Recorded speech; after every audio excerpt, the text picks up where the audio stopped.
Hey everybody, it is Katie from Brio Travel. I help responsible adventurers travel more sustainably.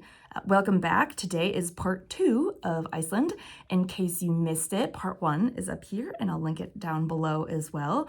That is a vlog of the 2.5 week road trip that I took around Iceland, living out of a van, and it's everything that I did, the beautiful scenery, and just all the awesome Iceland things. Today, though, I'm going to talk to you about more practical, logistical things that you're going to want to know to visit Iceland. So let's get to it.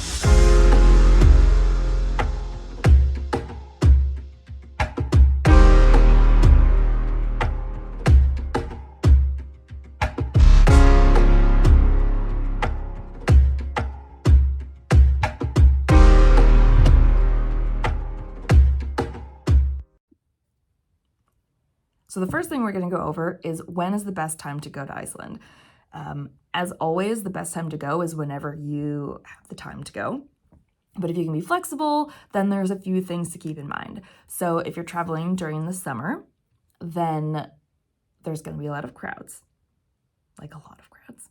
So you're going to have to plan ahead. The prices are going to be higher and it's just going to be wild. It's going to be full of tourists. On the other hand, though, you've got really long days to adventure and explore and not have to worry about the sun setting like ever. There's 15 to 22 hours of daylight in the summer, and you're going to get milder weather, and so that makes it a really popular time to travel. Spring and fall are shoulder seasons, so you still have a little bit of a chance of seeing the northern lights. You're going to get fewer crowds. You are still going to risk having some severe weather, but not nearly as much as the winter. I think that's the best time to go. That's when I went. In the winter, there's a lot less options available just because of weather and like road closures and all that stuff. And it just like depends on your vehicle, where you can go. There's definitely going to be less people. There's a huge chance to see the northern lights. And it's like exciting to be in a cold country. Like I don't know, I think it's fun to kind of be there in it, experiencing it. You're going to have a lot less daylight though. As little as like 4, I mean, it depends on when you go, but average is like 4 to 6 hours of daylight.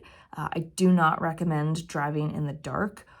1, for safety issues, and 2, just because there's half the beauty of Iceland is just driving around. Like if you didn't even get out of your car and just drove around the country, it would be worth the trip. It is really beautiful and there's amazing landscapes, and you won't see any of that if it is in the dark. But also just for, some of the roads are not paved, you want to be able to see ice and all that good stuff, and so I just do not recommend driving at night, which makes your day really limited in the wintertime.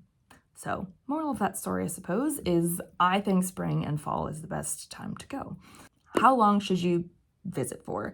I was there for a little over 2 weeks. That was an awesome amount of time. Went around in the whole circle and was able to do like West Fjords and some other a little bit more off the beaten path stuff, and also have a few days of cushion for weather advisor, or there's some storms and stuff, and we had to change plans at the very last minute to stay safe. And so that's definitely going to happen if you're in Iceland for long enough. And so that was a really good amount of time where I didn't feel rushed. I felt like I got to see a lot of stuff that I wanted to see. That being said, if you do not have 2 weeks, that's totally fine. Don't worry about it. You can come for 10 days and you're still going to get to see a lot of stuff. You can come for a week. You can come for 5 days, 3 days. I would recommend not doing like a 1 or 2 day stopover. You're just essentially checking Iceland off of the list, which is fine, but you're not really getting to know the country. Reykjavik is an awesome city, the capital, and I'm glad that I spent some time there, but really getting out into like outside the city is where Iceland really shines. Like seeing the waterfalls, seeing the canyons, and just like the really cool geothermal nature crap is awesome. And it's just so unique. And like, that's why people go to Iceland. So it's really easy to take tours from Reykjavik if you don't have the time to be renting a car or a van for a few weeks, or even the budget. And so you can take day trips, you can take overnight things. There are a bunch of different options for visiting for different amounts of time. So the longer you can, the better, because there's just so many cool things to do. But it's okay if you don't have that time. Just to be able to see it and experience it at all is amazing. How to get around. As mentioned before, I think the best way is to rent a car and just travel around. That you've got the flexibility, and it's an island, so it's just like a big circle. And so that to me is a great way to do it. But it's also expensive, and like if you're alone, you might not want to do that. And so, as mentioned before, it's very, very easy to take some tours from Reykjavik. They've got really long ones, like really long day ones, or you can do some like overnight ones or longer ones as well. Then you don't have to drive, especially if you're coming in winter or don't feel comfortable driving in another country or a strange vehicle. That's a really great option. So you get to Iceland, you decide when to go, how to get around, all of that good stuff. But what do you do once you get there? The great thing is there's no shortage of anything. You can just get in the car and go, and you'll find something without planning anything.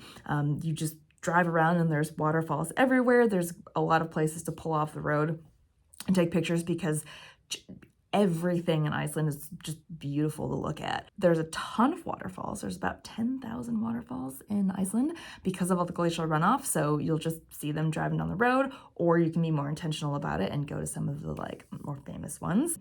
But there are just canyons, waterfalls, lava, volcanoes, ice, glaciers. It's just all magnificent. And you can't go wrong. Some unique experiences in Iceland, or I mean, not all of them are like specifically unique to Iceland, just very cool experiences in general. Whale watching is one. Because of weather, we tried to whale watch twice, and because of weather, it got canceled both times. And, you know, when you're on a timeline and have to kind of get places, you can't just like sit around and wait. So that was really disappointing. Husavik in the north is the best place in Europe to watch whales, and so I was really, really disappointed.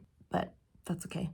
It wasn't meant to be, at least for this time around. Cooking bread, baking bread in the ground from all of the geothermal heat from the ground. So cool, and the bread is really, really good. You can do it yourself. You do have to know how, but it's not that hard. And there's also a really, really cool place where you can just, they demonstrate it, and you get to try the bread. It's so good. There is a tomato farm that is in a greenhouse and that is heated geothermically as well. But it's really great. It's a lovely vibe, and you're just surrounded by all the tomato plants, and they've got like fresh, delicious food, tomato soup, bread. Obviously, it's a bunch of tomato products and some tomato-based /themed drinks. There's tomato beer, Bloody Marys, obviously, some plays off of that, and then non-alcoholic tomatoey deliciousy juices. So you can go in and just sit at the bar and have tomato soup and a breadstick, and you do not need a reservation for that. Otherwise, make sure to book in advance because the restaurant fills up. They're only open for lunch, and it gets really busy.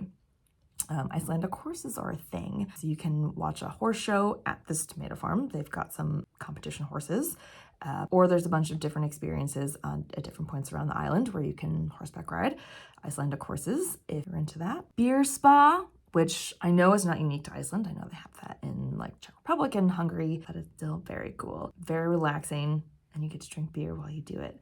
And then, of course, hot springs. I didn't go to Blue Lagoon. It was too much money and too busy, and so I feel very comfortable in my decision to not go. That being said, I don't think I've met anybody who's like went and like been upset about it. So that's just up to you, but I loved going to a little bit more off the beaten track one.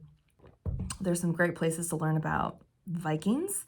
There's a Viking museum outside of Reykjavik. There's a penis museum. Phalliological museum. Is that how you say that? whatever. It's a penis museum.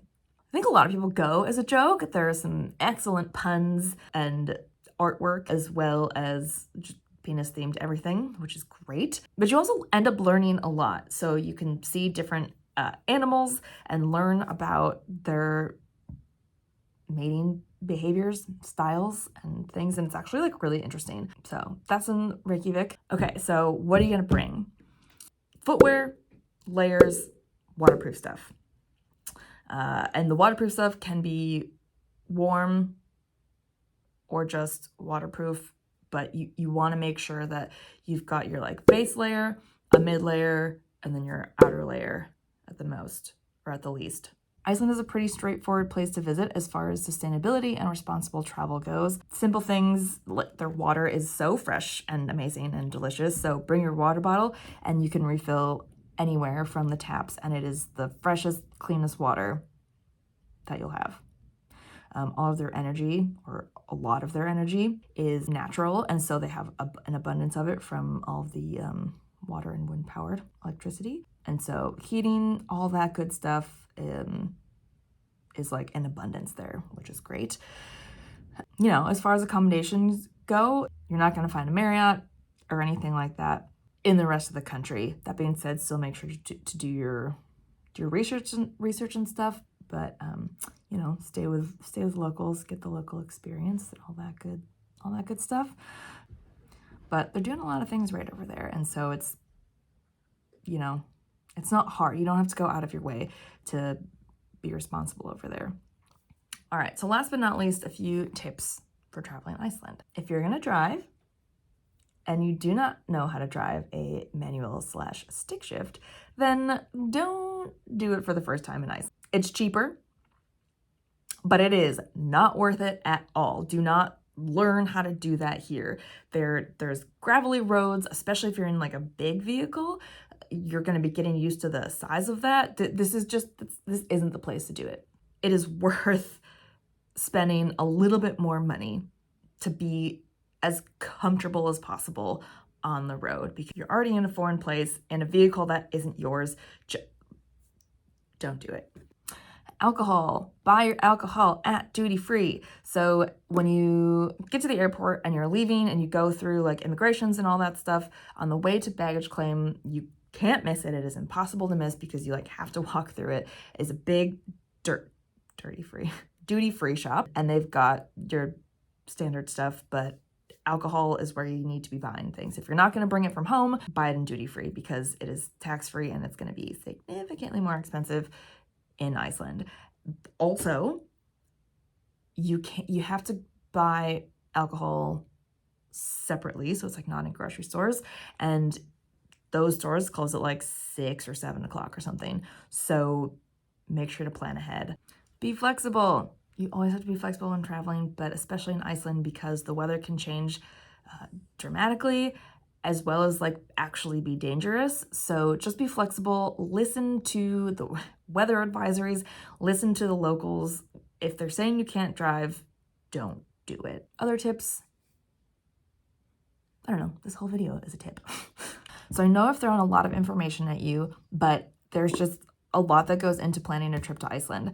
It is such a cool country, and I highly, highly, highly recommend it. You are gonna have a great time. And if this is like too much information, too much to like deal with, then that is what I am here for. I would love to plan your Iceland vacation. I would love to chat about it, learn about what you like, tailor make it to whatever kinds of activities and things that you're gonna enjoy. That is what I'm here for. So if you liked this video, make sure to hit the like button, subscribe to the channel. I usually put up videos twice a month. Hang out with me on Instagram at briotravel_. All that stuff is down below. You know the drill. But thanks so much for hanging out with me.